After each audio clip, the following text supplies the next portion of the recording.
నమస్తే. ఇన్నాళ్ళు నన్ను సపోర్ట్ చేస్తూ, ఎంకరేజ్ చేస్తూ మీ ప్రేమని నాకు అందిస్తున్న ప్రతి ఒక్కరికి కృతజ్ఞతలు. అలాగే ఈ వీడియో కూడా ఖచ్చితంగా మీకు ఉపయోగపడుతుంది. లైక్, షేర్ అండ్ సబ్స్క్రైబ్ చేసి మీ సపోర్ట్‌ని నాకు అందించండి. అలాగే ఈ వీడియో పట్ల మీకున్న అభిప్రాయాన్ని కామెంట్ సెక్షన్‌లో కామెంట్ చేసి తెలియజేయండి. ఇప్పుడు వీడియోని చూద్దాం. జ్యోతిష్య శాస్త్రం ఒక అద్భుతం. వేదాంగమైన జ్యోతిష్య శాస్త్రం అనేటువంటిది మానవ జీవన గమనానికి ఒక వరం. జ్యోతిష్య శాస్త్రం నీ జీవితంలో వెలుగునింపే ఒక భాష.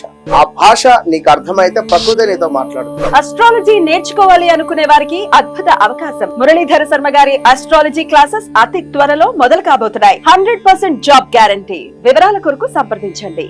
నమస్తే, వెల్కమ్ టు అవర్ ఛానల్. నేను పద్మిని. ప్రస్తుతంతో పాటు ప్రముఖ ఆధ్యాత్మికవేత్త, టారో కార్డ్ రీడర్, ఆస్ట్రాలజర్, అలాగే వేదిక్ న్యూట్రిషనిస్ట్ వనజ రామిశెట్టి గారు మనతో పాటు ఉన్నారు. మాట్లాడదాం. నమస్కారం అండి. బాగున్నారా? కొన్ని ధర్మ సందేహాలు ఉన్నాయి వనజ గారు, అడగమంటారా? తెలిసినవి చెప్తా. తప్పకుండా. నేను తెలుసుకున్నవి నాకు తెలిసినవి మాత్రమే చెప్తా. తప్పకుండా. అన్నం తిన్నప్పుడు డెఫినెట్ గా చాలా మంది చేస్తూ ఉంటారు. అన్నం తినేసిన వెంటనే అన్నం కంచంలోనే చేయి కడిగేసుకుంటుంటారు. సో చాలా మంది పెద్దవాళ్ళే ఇలా కడగకు అని చెప్పి తిడుతూ ఉంటారు కూడా. ఇదొక ప్రధానమైనటువంటి ప్రశ్న. ఇంకా 2-3 ఉన్నాయి, అవి కూడా అడుగుతాను. ముందుగా దీని గురించి చెప్పండి. డెఫినెట్ గా అంటే అన్నాన్ని మనము భగవంతుడి స్వరూపంగా చూస్తాం కదా, అన్నపూర్ణ స్వరూపంగా చూస్తాం. అయితే ఆ తిన్న ప్లేట్లోనే మనం చేయి కడిగేసుకోవడం అన్నది అమ్మవారిని మనము ఇన్సల్ట్ చేసినట్టు, అవమానించినట్టే. కాబట్టి అందులో కడగరు చేయి యాక్చువల్ గా. అలా అని తిన్న ప్లేట్ని అలా ఎండబెట్టేయకూడదు కూడా.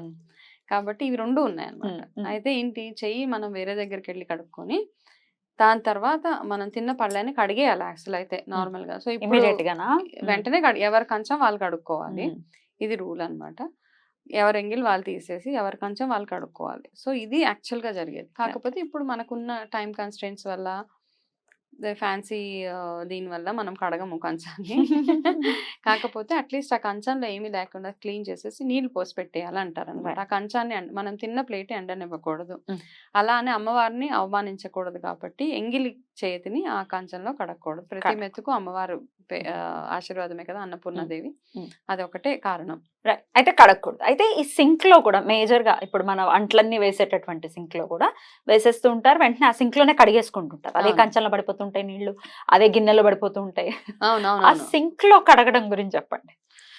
సింక్ లో కడగడం గురించి నేను ప్యూర్ గా నా ఒపీనియనే చెప్తాను ఇక్కడ.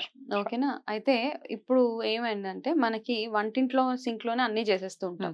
అక్కడే బియ్యం కడుగుతాం, అక్కడే కూరగాయలు కడుగుతాం, అక్కడే సామాన్లు కడుగుతాం, అక్కడే దేవుడి సామాన్లు కూడా కడుగుతాం. సో ఇన్ని అక్కడే మనం చేతులు కడుక్కొని నోరు పుక్కలేసుకొని అక్కడే చూసేస్తూ ఉంటాం. కాబట్టి సో నేనైతే ప్యూర్ గా ఇవన్నిటిని వంటింటి కిచెన్ షింక్ లో ఎంగిల్ చేతులు కడుక్కోము మేము. లేదు, నోరు పుక్కలించి ఉయ్యడం గానీ, ఎంగిల్ ప్లేట్లు కడగడం గానీ అక్కడ నిషిద్ధం అనమాట. బ్యూటిఫుల్. అక్కడ చేసేది ఏమైనా అంటే ఫ్రెష్ గా కూరగాయలు కడగడము, బియ్యం కడిగిన అది తప్పించి దేవుడి సామాన్ అక్కడ తీసుకొచ్చి కడుగుతాం. కిచెన్ ప్లాట్ఫామ్ క్లీన్ చేసి అంట్లు వెనకాల ఇంకో దగ్గర. ఆప్షన్ లేని వాళ్ళు మాత్రము ఏం చేస్తారంటే ఫస్ట్ మీ ఆ ప్లాట్ఫామ్ అంతా క్లీన్ చేసేసుకోండి. ఓకే, మనకు ఉన్న దాంట్లో మనకు తెలిసినంతలో మనం శుచిగా ఉండడం ఇంపార్టెంట్. కరెక్ట్.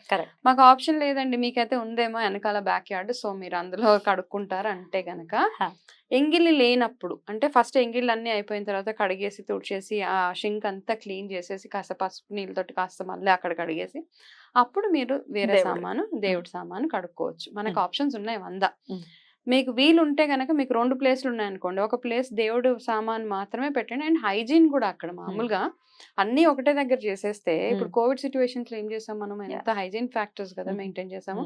సో అదే, అండ్ భగవంతుడు కూడా శుచి శుభ్రంగా మనం కడిగే వస్తువులు ఏవైతే ఉంటాయో, దేవుడి సామాన్ ఏవైతే ఉంటాయో అవి అంట్ల దగ్గర పాడేస్తూ ఉంటారు చాలా మంది. అక్కడే వేసి కడిగేయండి, లేకపోతే నార్మల్ గా మనకి హెల్ప్ వస్తూ ఉంటారు ఇంటికి. వాళ్ళు వేరే 4 ఇళ్లలో పనిచేసి వస్తారు, వాళ్ళకి ఇచ్చి కడిగేయమని చెప్తూ ఉంటారు. వాళ్ళు ఏ స్నానం చేశారు. దేవుడివి మాత్రం మన ఎనర్జీస్, అంటే దేవుడు చేసే ప్రతి పూజ మన ఆలోచనలు, మన ఎనర్జీస్ మాత్రమే అక్కడ వర్క్ చేయాలి. కాబట్టి అక్కడ వరకు ఓపిక తెచ్చుకోవాల్సిందే కొంచెం. లేకపోతే ఇంట్లో ఎవరినో ఒకరిని చెప్పి అవి చేసుకోవడం బెటర్ అన్నమాట. దేవుడివి మాత్రం మీరే కడుక్కోండి. Right, beautiful. ఇంకొక ప్రశ్న వనజ గారు, ఈ వత్తులు ఏవైతే మనం దీపారాధనకి వినియోగించినటువంటి వత్తులు ఏవైతే ఉంటాయో అవి అయిపోయిన తర్వాత, ఘృతం అయిపోయిన తర్వాత ఒక్కొక్కసారి మొత్తం కాలిపోతుంది. అవును, ఇది చెప్పండి, మొత్తం కాలిపోవటం దేనికి? ఇది దేనికి సింబాలిజం దానికి? ఆయిల్ మంచిది వాడలేదు మనం. అంతేనా? అంతే. ఒక్కోసారి మొత్తం కాలిపోతుంది. ఒక్కొక్కసారి మొత్తం కాలిపోతుంటాయి. either పత్తిలో ప్రాబ్లం ఉంటది, లేకపోతే ఆయిల్ లో ప్రాబ్లం ఉంటది. సో దాని కోసం భయపడాల్సిన అవసరం లేదు. అస్సలు మా ఇంట్లో సమస్య ఇది లేదు. జరిగింది, నెగటివ్ జరిగింది, మొత్తం కాలిపోయిన అది మన తర్వాత. ఆలోచన. అంటే మనం మరీ సూక్ష్మంగా చూస్తుంటాం ఏమైంది అనేసి. ఏం లేదండి. రైట్. అయితే ఈ ఒత్తులు విషయంలో అయిపోయిన తర్వాత, కొండెక్కిన తర్వాత ఈ ఒత్తులు ఎటు పడితే అటు పడేస్తూ ఉంటాం. ఎట్లా దాన్ని డిస్పోజ్ చేయాల్సి ఉంటుంది? భగవంతుడి దగ్గర వెలిగించిన వత్తులు ఏవైతే ఉంటాయో ఇవన్నిటిని ఫస్ట్ ఏం చేయాలంటే మనం ఫస్ట్ డస్ట్బిన్ లోకి వెళ్తాయి అన్ని తీసేసి డస్ట్బిన్ పూజ చేసే వరకే వత్తు, దాని తర్వాత దాన్ని తీసి అలా విసిరి కొడతాం. నేను కూడా అలాగే చేసేదాన్ని, తెలుసుకున్న తర్వాత చేయట్లేదు. ఓకే. నా విషయంలో అంటే మనకు అన్ని ఎప్పుడు కొంచెం అన్ని నేర్చుకుంటుంటే అన్ని చదువుతుంటే మనకి తెలుస్తుంది కదా. ఒకసారి తెలుసుకున్న తర్వాత ఆ తప్పు రిపీట్ చేయకూడదు మనం. ఒకప్పుడు నాకు కూడా తెలిసేది కదా, తీసుకెళ్ళి అన్ని పాడేసేదాన్ని. ఒక డస్ట్బిన్ ఉంటుంది, అందులో వేసేసి దాని తర్వాత అవి ఏమవుతుందో మనకు తెలియదు. ఆ తర్వాత నేను తెలుసుకున్నది ఏంటంటే ఈ వత్తులు ఏవైతే ఉంటాయో దాన్ని అలా పాడేయకుండా ఒక నార్మల్ గా ఇంట్లో ఒక డబ్బాలో కానీ చెట్టు ఫస్ట్ థింగ్ ఏంటంటే చెట్టు దగ్గర ఎక్కడో వేసేయడం, వాటర్ లో అలాగా. అవన్నీ ఆప్షన్స్ ఉండవు సిటీలో కాబట్టి అన్ని ఒక డబ్బాలో వేసేసి వారం తర్వాత అవన్నిటిని కాస్త నెయ్యి వేసి ఒకటేసారి వెలిగించేసే అవంతా యాష్ బూడిదలాగా అయిపోతుంది కదా. అప్పుడు దాన్ని కడిగేసి చెట్టుకి పోసేయడం అట్లాంటివి చేయొచ్చు.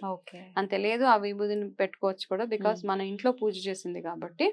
అంతే తప్పిస్తే దాన్ని ఎక్కడో తొక్కేసే దగ్గర అక్కడెక్కడ వేయడానికి లేదు. అంతే, చిన్న సింపుల్ ప్రొసీజర్.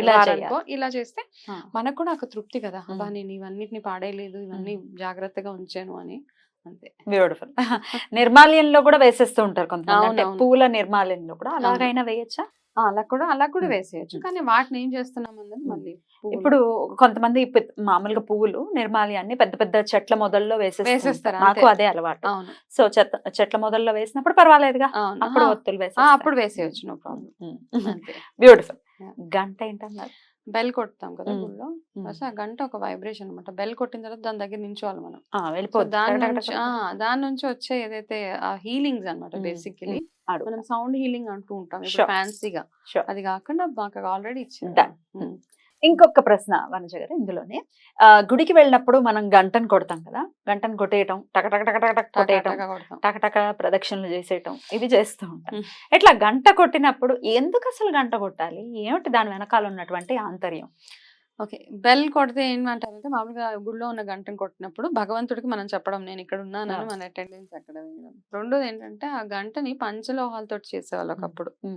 ఇప్పుడైతే అంటే ఇప్పుడు ఎటువంటి మెటల్, కానీ గంట బేసిక్ గా ప్రతి మందిరంలో ప్రతి టెంపుల్లో ఉండే ఆలయంలో ఉండేది పంచలోహాలతో చేసింది. సో ఈ మధ్య కాలంలో మనం చాలా చూస్తాం సౌండ్ హీలింగ్స్ అని చూస్తూ ఉంటాం.